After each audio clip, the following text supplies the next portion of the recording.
सहनौ भुनक्तु सह वीर्यं करवावहै तेजस्विनावधीतमस्तु मा विद्विषावहै। ओम शांति शांति शांति। हरि ओम श्री गुरुभ्यो नमः। हरि ओम। આજનો વિષય છે નિશ્ચય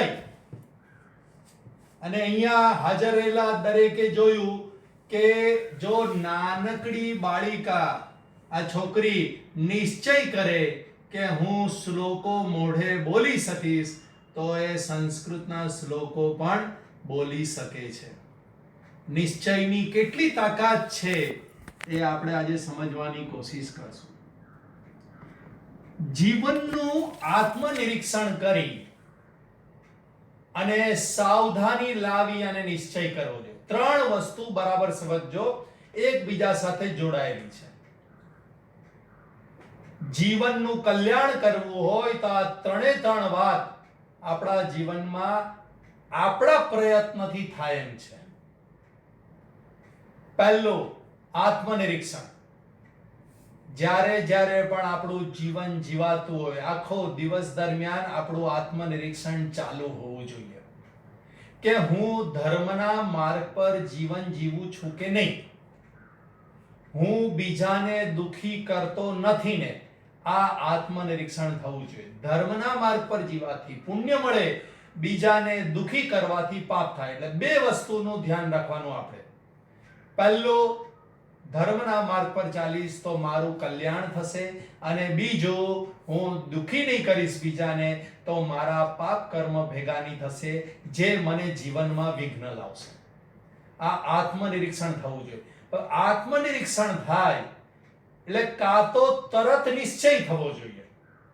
જે આત્મનિરીક્ષણ નવું હોય એનો નિશ્ચય થવો જોઈએ કે આજ પછી આ વાત નહીં થશે અથવા આજ પછી આ વાત કરીશ, આવો નિશ્ચય થવો જોઈએ। નિશ્ચય થયા પછી એ પ્રમાણેનું જીવન જીવાવું જોઈએ।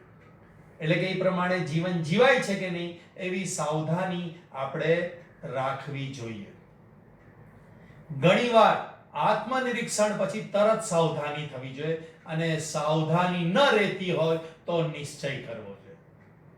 આમ ત્રણ બાબત આપણા જીવનમાં આપણે સાંકળવાની છે અને માટે જ પડે પડે નિશ્ચયની આપણા જીવનમાં જરૂરત છે। 6 નિશ્ચય મુખ્ય કરવાના છે આપણે। એમાં 3 નિશ્ચય છે ત્યાગના અને 3 નિશ્ચય છે ગ્રહણ કરવાના। પહેલો નિશ્ચય, અધર્મનો ત્યાગ કરીશ। આ દરેકે નિશ્ચય કરવાના છે અને આ નિશ્ચય કરવાથી આજે જ આપણા પાપ કર્મ બંધ થઈ જશે, ખાલી નિશ્ચય કરવાથી।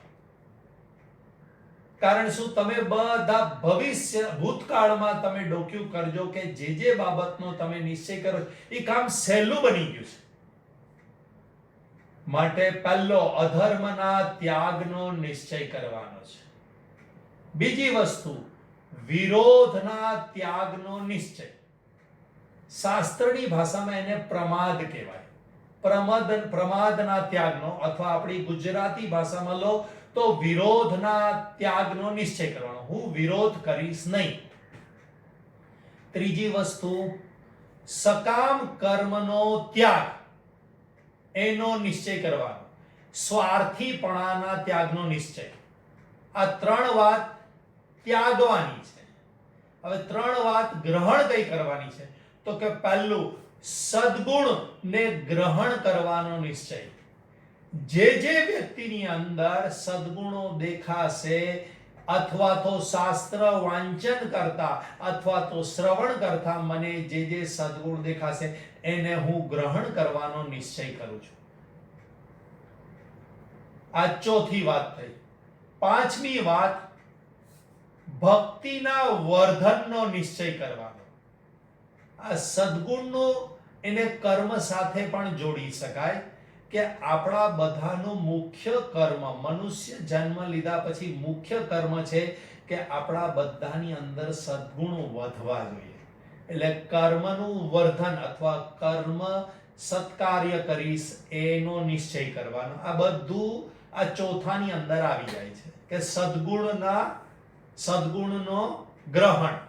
એની સાથે સત્કર્મનો પણ લઈ શકાય કે નિષ્કામ કર્મનો પણ આપણે નિશ્ચય લઈ શકાય. આ બધું ચોથાની અંદર આવી જાય. મેં સદગુણના ગ્રહણની વાત કરી.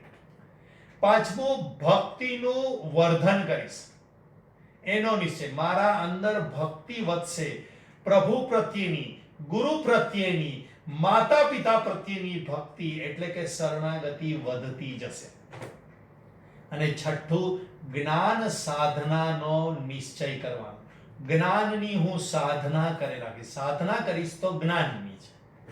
આ 6 નિશ્ચય વિશે આપણે વાત કરશું. એમાં પહેલો નિશ્ચય અધર્મના ત્યાગનો નિશ્ચય.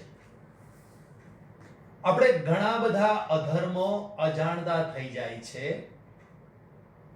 શાસ્ત્રીય ભાષા પ્રમાણે આપણે ઘણા બધા અધર્મો જાણીએ છીએ, પરંતુ જીવન વ્યવહારમાં અધર્મો કયા થઈ જાય છે એ ખબર પડતી નથી.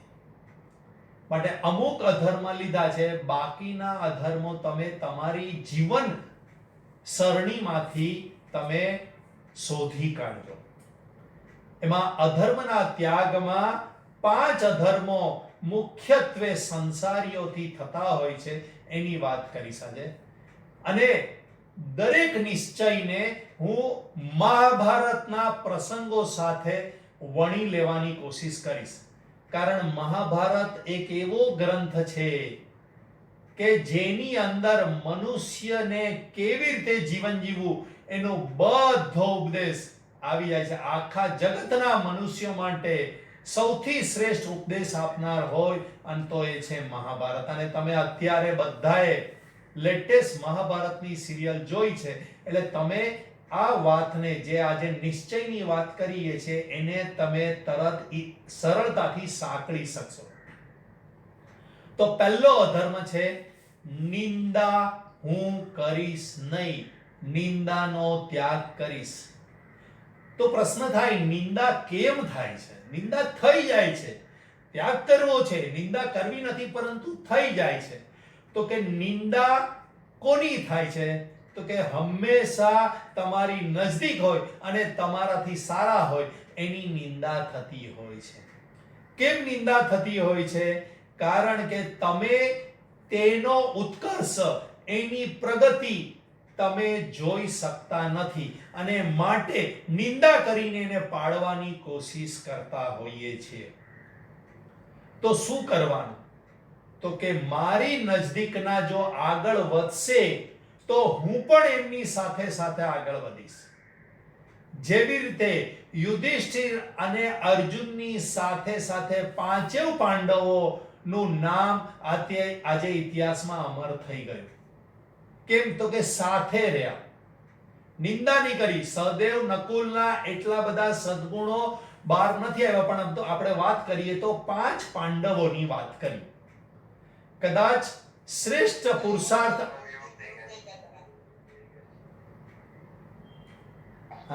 5 પાંડવોની આપણે વાત કરશું હંમેશા.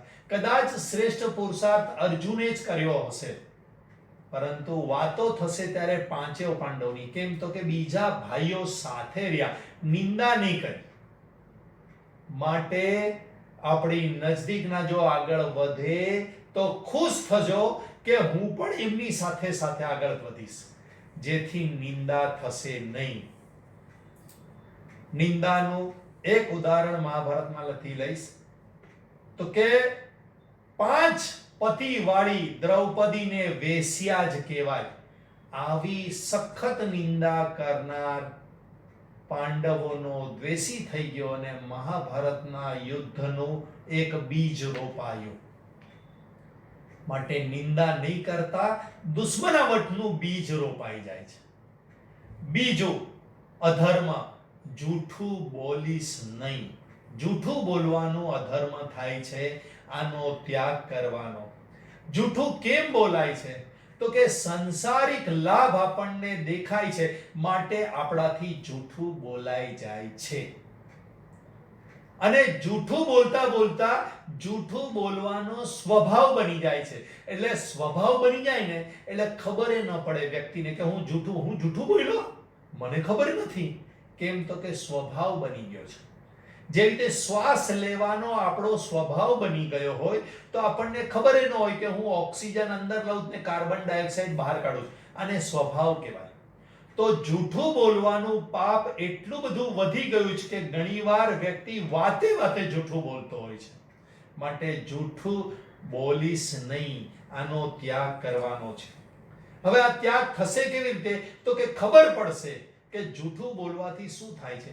તો કે જૂઠું બોલનાર માણસે યાદ રાખવું પડે છે કે હું આની સામે આવું બોલેલો અને આની સામે આવું બોલેલો. એટલે મનની મોટે ભાગની શક્તિઓ આ જૂઠાને સાચવવામાં ચાલી જતી હોય છે. અને મનુષ્યનો જન્મ અથવા તો મનુષ્યનું જીવન એ મનોબળ પર ટકેલું છે. તમે કે હું મનોબળ પર ટકેલા છે. હું કરી શકીશ, હું સાંભળી શકીશ, હું વર્ગમાં જઈ શકીશ, હું ધંધો કરી શકીશ. અત્યારે આ પરિસ્થિતિમાં, અત્યારે જે પરિસ્થિતિ ચાલી રહી છે એમાં આપણે બધા મનોબળના આધાર પર ટકેલા. કંઈ થશે નહીં, હું ફરીથી પાછો ઊભો થઈશ અને ફરીથી મારા જીવનને હું સવારી શકીશ. આ ફક્ત ને ફક્ત મનોબળથી થઈ શકે છે. અને મનોબળ કોનું તૂટી જાય છે? જે જૂઠું ખૂબ બોલતો હોય છે એનું મનોબળ ખલાસ થઈ ગયું હોય છે. માટે જૂઠું નહીં બોલીશ તો મનની શક્તિઓ વધશે અને મનની શક્તિ વધતા હું જીવનમાં સફળ બનીશ. આ દરેક સફળ વ્યક્તિઓ મનોબળને લીધે સફળ થયેલી છે. ભીમને નાનપણમાં દુર્યોધને ઝેરી લાડુ ખવડાવ્યા અને બધાને શંકા થઈ દુર્યોધન પર. બધાએ પૂછ્યું એને તો દુર્યોધને કહ્યું કે મને ખબર નથી. કારણ શું? એને ઝેરી લાડુ ખવડાવી અને ભીમને નદીની અંદર નાખી દીધો હતો. અને એણે બધાને જૂઠું કીધું, મને ખબર નથી ભીમ કાં ગયો. આમ નાનપણથી દુર્યોધન જૂઠું બોલતો આવ્યો, માટે એનું મનોબળ સૌથી નબળું હતું અને એટલે જ એને લોકોની જરૂર પડતી. એ 4-5 જણની વચ્ચે ઘેરાયેલો જ રહેતો. કેમ? તો કે મનોબળ નબળું હોય એ ઘેરાયેલો જ રહે. સિંહ એકલો જ ફરતો હોય, સિંહના ટોળા ન હોય. માટે જૂઠું હું બોલીશ નહીં કોઈ દિવસ, આ નિશ્ચય કરવાનો છે. ત્રીજો અધર્મ થાય છે બનાવટ, કપટ અને દગો કરીએ છીએ. આ પણ આપણે સાંસારિક લાભ માટે કરતા હોઈએ છીએ. આ દગો, કપટ કે બનાવટ બંધ ક્યારે થશે? જ્યારે ખબર પડશે કે આપણા જીવનમાં પ્રારબ્ધમાં છે એટલું જ મળવાનું છે. હું બનાવટ શા માટે કરું? માટે બનાવટ બંધ થઈ જશે. દુર્યોધને આખી જિંદગી બધાની સાથે બનાવટ કરી છે.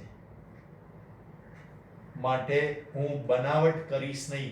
ઘણા લોકો તો શુભચિંતકો અને મા બાપની સાથે બનાવટ કરે છે. બંધ કરી દેજો. પ્રારબ્ધમાં છે એટલો જ માન સન્માન, એટલો જ પૈસો આપણને મળવાનો છે. ચોથો અધર્મ છે હિંસા. શારીરિક, વાચિક અને માનસિક હિંસા થતી હોય છે. આંધળાનો પુત્ર આંધળો. આ દ્રૌપદીએ દુર્યોધનની વાચિક હિંસા કરી, વાણીથી એને મારી નાખ્યો. એ જીવતો મરેલો હોય એવી રીતે જીવતો હતો. પછી દુર્યોધને કેટલાય લોકોની શારીરિક હિંસા કરાવી અને અંબાએ ભીષ્મને મારી નાખવો છે મારે એવી માનસિક હિંસા કરી. તો એ મૃત્યુ પછી પણ બીજો જન્મ એણે લઈ અને એ જ હિંસા માટે પ્રયત્ન કરવો પડ્યો. માટે આ ત્રણેય પ્રકારની હિંસાઓ આપણે કરશું નહીં. બોલવામાં, વિચારવામાં અને વર્તનમાં સાવધાની રાખશું તો બીજાને દુઃખ પડશે નહીં. બીજાને દુઃખ પહોંચાડવું એ પણ હિંસા છે. પાંચમો અધર્મ વેર. આપણે કેટલાય વર્ષોથી કેટલાય લોકોની સાથે વેર બાંધી દીધું છે. છોડી દેજો. વેરથી કોઈનું કલ્યાણ થયું નથી. શકુનીએ ગાંધારી પાસે ભીષ્મ ધૃતરાષ્ટ્રનું માંગુ લઈને આવ્યું, એનું એને ખરાબ લાગી ગયું અને એને વેર બાંધી દીધું. અને વેર માટે થઈને એને નક્કી કર્યું કે હું ભરત વંશનો નાશ કરીશ. આટલી નાનકડી બાબતમાં એને વેર બાંધી દીધું કે મારી બેનનું માંગુ નાખી જ કેમ શકે. આ વેર આપણે બંધ કરશું. આમ અધર્મનો પહેલો ત્યાગ. બીજો ત્યાગ કરવાનો નિશ્ચય કરવાનો છે વિરોધનો ત્યાગ. જે કરવાનું હોય તે ન કરીએ, જે વિચારવાનું હોય તે ન વિચારીએ અને જે સમજવાનું હોય તે ન સમજીએ. આને વિરોધ કહેવાય. વડીલો મા બાપનો અનાદર કરીએ છીએ આપણે એનો વિરોધ કરીને. દુર્યોધને પણ વિરોધ કર્યો હતો. 13 વર્ષ વનવાસના પૂરા થયા. બધા વડીલોએ કહ્યું કે હા, બરાબર 13 વર્ષ પૂરા થયા છે, આપણે ગોતી નથી શક્યા, માટે એને એનું રાજ્ય આપી દીધું જોઈએ. દુર્યોધને વિરોધ કર્યો.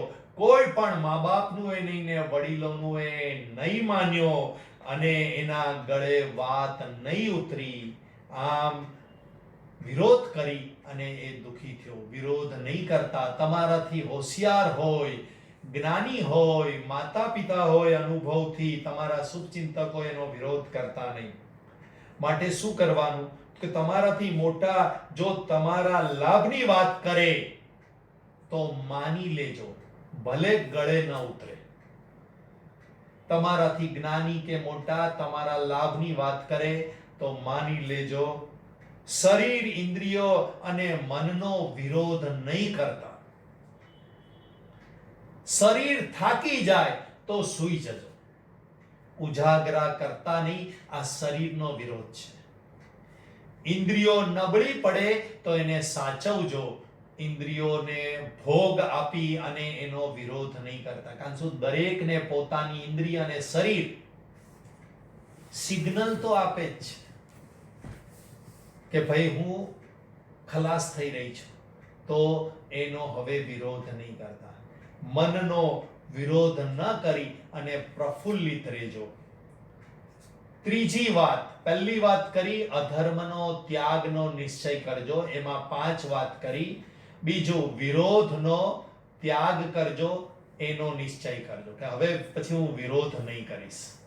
ત્રીજી વાત, સકામ કર્મનો ત્યાગ કરજો, એટલે કે સ્વાર્થી નહીં બનતા. મને ગમે તેવું જ હું કરું, બીજાનું જે થવું હોય થાય, આવી વિચારસરણીનો ત્યાગ કરી દેજો. લડાઈમાં પણ જે લોકો પાંડવો અને કૌરવોના પક્ષે લડવા માટે ઊભા થયા હતા એ બધા પોતાનો કોઈક ને કોઈક સ્વાર્થ લઈને ઊભા થયા હતા. માટે સ્વાર્થી મારે નથી બનવું. મને માન, ધન કે ભોગ મળવા જ જોઈએ, મારું નામ થવું જોઈએ. આને સકામ કર્મ કહેવાય. આનો ત્યાગ કરજો. મારે બીજાને માન આપવું છે, મારે બીજાને ધન આપવું છે, મારે બીજાને સુખ પહોંચાડવા છે. આને સ્વાર્થીપણાનો ત્યાગ કહેવાય. ચોથું, સદગુણનું ગ્રહણ. હવે ગ્રહણ કરવાનું છે. સૌથી ઉત્તમ સદગુણ છે બીજાનું કલ્યાણ કરવું. હું હંમેશા બીજાના કલ્યાણ માટે પ્રવૃત્ત રહીશ. આ જ સૌથી ઉત્તમમાં ઉત્તમ સદગુણ છે. વિદુરનું ચરિત્ર આખું જોઈ લો તમે. એ આખી જિંદગી પાંડવ હોય કે કૌરવો હોય, એના કલ્યાણ માટે જ એણે જિંદગી ખપાવી નાખી. એ નીતિની જ વાતો હંમેશા કરતો, રાજાથી પણ ડરતો નહીં. માટે આપણે પણ બીજાના કલ્યાણ માટે આ વિદુરને જોઈશું અને નિશ્ચય કરશું કે હું પણ બીજાના કલ્યાણ માટે જ જીવન જીવીશ. સદગુણ એટલે શું? તો કે સેવા કરવી. સેવામાં પણ બીજાને ખુશ કરવાના હોય છે, બીજાનું કલ્યાણ કરવાનું છે, દાન આપવું, સત્સંગમાં જોડવા બીજાને, આ પણ એક સદગુણ છે. સત્ય બોલવું, આ પણ એક સદગુણ છે. શાંત રહેવું, આ પણ એક સદગુણ છે. સહન કરવું, પોતાના કર્તવ્યો સમય પર કરી લેવા, ટૂંકમાં પુણ્ય જમા થાય એવા જ કર્મો કરવા, આને સદગુણનું ગ્રહણ કરાય. હું કમાણી કરીશ, આ લોકની તો કમાણી કરીશ, પણ પરલોકની પણ કમાણી કરીશ પુણ્ય રૂપી. પાંચમું, ભક્તિનું વર્ધન કરવાનો નિશ્ચય કરું છું. આજથી મારી અંદર ભક્તિ વધશે. અને ભક્તિના 4 શ્રેષ્ઠ ઉદાહરણ મહાભારતની અંદર છે. પહેલું ઉદાહરણ છે કુંતીનું. કુંતીએ ભગવાન પાસે દુઃખ માંગ્યું છે કે હે પ્રભુ, મને દુઃખ આપજે, હું દુઃખમાં જ તને સાંભળું છું, તને યાદ કરું છું, અને દુઃખ પડે છે ત્યારે જ તારા દર્શન થાય છે. તું દોડતો આવે છે અને દર્શન થાય છે. માટે ભક્ત જ દુઃખ માંગે છે. બીજાને સુખ આપજે, મને તો દુઃખ જ આપજે. આ ભક્ત જ, ભલે મને દુઃખ પડતું, પણ બીજાના કલ્યાણ માટે થઈને હું જીવન જીવીશ. મને પરમાત્માની મારા પર કૃપા થાય એવા જ હું કર્તવ્યો કરીશ, ભલે દુઃખ પડતું. બીજું હતું વિદુર, શ્રેષ્ઠ ભક્ત. ભગવાન જ્યારે વિષ્ટિ કરવા શાંતિદૂત બનીને આવે છે, સુલેહ કરવા માટે આવે છે હસ્તિનાપુરમાં, ત્યારે વિદુર એને પોતાના ઘરે ભોજન માટે લઈ જાય છે. ત્યારે વિદુર અને એની પત્ની ભગવાનને કેળાની છાલ કાઢી અને છાલ ખવડાવે છે. પ્રેમમાં એટલા બધા તરબોળ થઈ જજો કે પરમાત્માના દર્શનની લગની લાગી જાય, કે આખો દિવસ તમને પરમાત્માના દર્શન થાય, તમારા સંસારિક કાર્યોમાં મન ન ચોટે. દુર્યોધનના 56 ભોગ ભગવાને ત્યાગ્યા છે અને વિદુરના ઘરે ભાજીનો ગ્રહણ કર્યું છે. ભક્ત બનશું તો ભગવાન આપણા ઘરે આવી અને આપણા ઘરનું અન્ન પ્રસાદ રૂપે ગ્રહણ કરશે. ત્રીજા ભક્ત હતા ભીષ્મ પિતામહ. એ એવા ભક્ત હતા કે ભગવાને એમના માટે શસ્ત્ર ન ઉપાડવાની પોતાની પ્રતિજ્ઞાનો પણ ત્યાગ કરી અને ભક્તને મહાન કરી દીધા. ભીષ્મએ મૃત્યુ વખતે એવી ઈચ્છા કરી કે ભગવાનના મને દર્શન થાય, તો ભગવાન પ્રગટ થઈ ગયા. આપણે એવા ભક્ત બનીએ કે એવી ઈચ્છા થાય કે ભગવાનના દર્શન થાય, તો આપણી સામે ભગવાન પ્રગટ થઈ જાય. પરંતુ ભીષ્મ જેવા ભક્ત બનશું તો. આ ભીષ્મ પિતામહે જ વિષ્ણુ સહસ્ત્ર નામની રચના કરી છે. મૃત્યુ સૈયા પર પડ્યા પણ એમને 1000 ભગવાનના નામની રચના કરી છે. ચોથો ભક્ત હતો અર્જુન, અને એના માટે તો ભગવાને જ કીધું હતું, ભક્તોસી મે સખા ચેતી રહસ્ય મે તદુત્તમમ. તું મારો ભક્ત છે, મારો સખા છે, માટે હું તને રહસ્ય જણાવું છું. જો આપણે અર્જુનની જેમ ભગવાનની શરણાગતિ કરી લેશું. અર્જુન કેવું જીવન જીવ્યો? તો કે ભગવાન કે એવું જ જીવન જીવતો હતો. Not to question why, but do or die. ભગવાન કે એ પ્રમાણે કરી લેવાનું. અને ત્યારે જ ભગવાને એને ગીતા રૂપી રહસ્ય જણાવ્યું છે. તો ભગવાન પણ આપણને આ જીવનના કલ્યાણના રહસ્યો જણાવશે, જો આપણે ભગવાનને શરણે અર્જુનની જેમ ભક્ત બનીને રહેશું. માટે ભક્તિનું વર્ધન, અર્જુન જેવા શ્રેષ્ઠ ભક્ત, ભીષ્મ પિતામહ, કુંતીને વિદુર જેવા શ્રેષ્ઠ ભક્તો બની જવાનું છે. અને છેલ્લું, જ્ઞાન સાધના. સત્યવતી અને પરાશરના પુત્ર હતા વેદવ્યાસજી. રાજગાદી ખાલી હતી ત્યારે વેદવ્યાસજી ગાદીના હકદાર હતા, પરંતુ એણે રાજગાદી સ્વીકારી નહીં, પરંતુ એણે લોક કલ્યાણ સ્વીકાર્યું અને એણે અંબિકા અને અંબાલિકાને પુત્ર પ્રાપ્ત કરાવડાવ્યો. માટે આપણે વેદવ્યાસજીની જેમ કેટલા પણ પ્રલોભનો હોય છતાં પણ હું તો જ્ઞાન સાધનામાં ઓતપ્રોત રહીશ. તેમણે તેમના જીવન દરમિયાન જ્ઞાન સાધના કરી અને અનંત શાસ્ત્રો આપ્યા, જેના દ્વારા સૃષ્ટિના અનંત લોકોનું અનંત સમય સુધી કલ્યાણ થઈ શકે. આપણે બધાએ પણ આ વેદવ્યાસની જેમ જ્ઞાન સાધનામાં ઓતપ્રોત રહેવાનું છે. વિદુર પણ મહાભારતના યુદ્ધમાં જોઈન્ટ થયા નહીં. એને જોયું મહાભારતનું યુદ્ધ નક્કી થઈ ગયું છે, એ તીર્થયાત્રા પર નીકળી ગયા, સાધુ સંતનો સમાગમ કર્યો એમણે, અને એને ઉદ્ધવ દ્વારા અને મૈત્રેય ઋષિ દ્વારા જ્ઞાનની પ્રાપ્તિ થઈ. જ્ઞાન સાધનાને મહત્વ આપ્યું અને ભરત રાજાએ પણ સમય પર સમર્થ વ્યક્તિને રાજગાદી આપી અને ગ્રહ ત્યાગ કરી અને વનમાં જ્ઞાન સાધના માટે નીકળી પડ્યા. શ્રવણ મનન અને નિધિધ્યાસન રૂપી જ્ઞાન સાધના એ એમણે સ્વીકારી.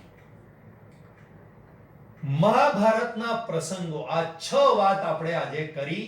હવે મુખ્ય વસ્તુ છે કે નિશ્ચય થવા માટે કોઈ આઈડિયલ જોઈએ.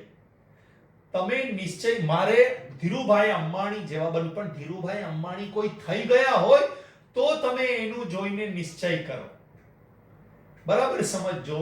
તો આપણે બધાએ પણ સારા નિશ્ચયો કરવા માટે મહાભારતના એક એક પાત્રને આપણે નજર સમક્ષ લાવશું અને અત્યાર સુધી મહાભારતની સિરિયલ આપણે મનોરંજન માટે જોઈશું. આજે આપણે મહાભારતના પાત્રોને આપણે આપણા જીવનને સાંકળી અને સમજવાની કોશિશ કરશું. તો નિશ્ચય માટે 6 વાત આપણે કીધી, એને યાદ રાખજો બરાબર. પહેલી વાત, અધર્મનો ત્યાગ. બીજી વાત, વિરોધનો ત્યાગ. ત્રીજી વાત, સકામ કર્મનો ત્યાગ. ચોથી વાત, સદગુણોને ગ્રહણ કરતો રહીશ, સત્કાર્ય કરતો રહીશ. પાંચમી વાત, ભક્તિનું વર્ધન, ભક્ત શ્રેષ્ઠ ભક્ત બનતો જઈશ રોજ રોજ રોજ, એટલે કે શરણાગતિ વધારતો રહીશ. અને છઠ્ઠી વાત, જ્ઞાન સાધનામાં જીવનનો વધારેમાં વધારે સમય આપીશ. હવે મહાભારતના પાત્રો પરથી આપણે શું નિશ્ચય કરવા જોઈએ એને આપણે સમજવાની કોશિશ કરશું. પહેલું પાત્ર ભરત રાજાનું લઈશું. લાયકને જ સત્તા મળવી જોઈએ જેથી સમાજનું કલ્યાણ થાય. પોતાના પુત્રો લાયક ન હતા તેથી ગુરુના પુત્રને સત્તા આપી. આપણે પણ જીવનમાં લાયકને જ કોઈ કાર્ય સોંપવાનું અથવા તો સત્તા આપવાની. બીજું, શાંતનુ, સ્ત્રીના મોહમાં ફસાવવું નહીં કે પુરુષના મોહમાં ફસાવવું નહીં. વિજાતીય પાત્રના મોહમાં ફસાવવું નહીં. સત્યવતી, પોતાના આવનારા પુત્રના મોહમાં લાયક ભીષ્મને પણ રાજગાદીથી વંચિત રાખ્યો. મોહ કેટલો ઊંડો હોય છે. હજી તો લગ્ન નહોતા થયા, લગ્ન થયા પછી પુત્ર થવાનો હોય અને એ પુત્ર મોટો થાય એના માટેનો મોહ, કેટલો બધો મોહ હોઈ શકે છે. માટે સાવધાન થજો, આપણે પુત્ર મોહમાંથી મુક્ત થજો. ભીષ્મ, ત્રીજો પાત્ર. શાંતનુ અને સત્યવતીને સાથે લીધા છે કારણ કે બંનેનું ચરિત્ર એક છે. એટલે ભીષ્મ પ્રતિજ્ઞા લેતા પહેલા તેના પ્રત્યાઘાતો વિચારતા રેજો, નહીતર આખી જિંદગી દુઃખમાં કાઢવી પડશે. ભીષ્મ પિતામહે આખી જિંદગી દુઃખમાં કાઢી છે. પ્રતિજ્ઞા લેતા પહેલા ખૂબ વિચારજો. ચોથું, ગંગા, કોન્ટ્રાક્ટ મેરેજ કે કન્ડિશનલ મેરેજ કરતા નહીં. લગ્નમાં પ્રેમને પ્રાધાન્ય હોવું જોઈએ. છઠ્ઠું, વેદવ્યાસ જ્ઞાન સાધના દ્વારા શાસ્ત્રોની રચના કરવી, શાસ્ત્રો દ્વારા આવનારી અનંત પેઢીનું કલ્યાણ કરવું. મારે આ જ નિશ્ચય કરવો છે, બધાએ આ જ નિશ્ચય કરવાનો કે હું જ્ઞાન સાધના કરીશ અને રચના કરીને એવું કરીને જઈશ કે અનંત લોકોનું કલ્યાણ થાય. પાંડુ પત્ની સાથેના વાસના સુખમાં જીવનનો અંત લાવી દીધો. હું સ્પર્શ સુખ પર કાબુ રાખીશ. ધૃતરાષ્ટ્ર અંધ હોવું એ ગુનો નથી, પરંતુ મોહમાં અંધ હોવું એ મોટો ગુનો છે. હું મોહાંધ નહીં બનીશ. વિદુર નીતિનું અધ્યયન કરીશ અને નીતિયુક્ત જીવન જીવીશ. કુંતી સહનશીલતાની આવડત હોય તો મુસીબતમાં પણ રાહત છે. સહનશીલતાની આવડત હોય તો મુસીબતમાં પણ રાહત છે. હૃદય જો ભોગવી જાણે તો દુઃખ પણ એક દોલત છે. હું સહનશીલતા કુંતીની જેવી ગ્રહણ કરીશ. ગાંધારી પરણો પછી ભાઈ કે પિયર કરતા પતિ અને સાસરિયાનું કલ્યાણ જોવાનું. શકુની બહેનને પરણાવી દીધા પછી તેના સાસરે દખલ ન કરવી, કપટ ન કરવું. કારણ કપટ કે કાવા દવા કરનાર પોતે જ હંમેશા દુખી રહેતો હોય છે. દ્રોણાચાર્ય પુત્ર અશ્વત્થામાને એક દૂધનો ગ્લાસ ન મળતા મોંમાં પોતે રાજરાશ્રય સ્વીકારી લીધો અને ગુલામ બની ગયા. સમર્થ બ્રાહ્મણનું પતન થઈ ગયું. અશ્વત્થામા બ્રહ્માસ્ત્ર જેવી સિદ્ધિઓ કોઈના ગર્ભને નાશ કરવા માટે નથી, પરંતુ સમાજનું કલ્યાણ કરવા માટે છે. યુધિષ્ઠિર સત્ય અને શાંતિનું આચરણ હું કરીશ. મારા વ્યક્તિત્વને સત્યનિષ્ઠ અને શાંત સ્વભાવનું બનાવીશ. ભીમ ખૂબ ભોજનનો મોહ સારો નથી, નહીતર કોઈ ઝેરી લાડુ પણ ખવડાવી દે. અર્જુન એક શ્રી કૃષ્ણની શરણાગતિથી જીવનનું કલ્યાણ કરી લઈશ. દુર્યોધન દ્વેષ વૃત્તિ રાખશો તો તમારી સાથેના સારાને પણ દ્વેષી તમે બનાવી દેશો. દુશાસન દુષ્ટનો કોઈ દિવસ સંગ કરીશ નહીં. કર્ણ દરેકને પ્રારબ્ધ પ્રમાણે જે સુખ દુઃખ માન અપમાન મળે છે, માટે જો મારું અપમાન થાય તો હું એનો દ્વેષ નહીં કરીશ, નહીતર દુષ્ટ લોકો તમારો ગેરલાભ લઈ લેશે. વિકર્ણ દ્રૌપદીના વસ્ત્રહરણ વખતે વિરોધ નોંધાયો છે.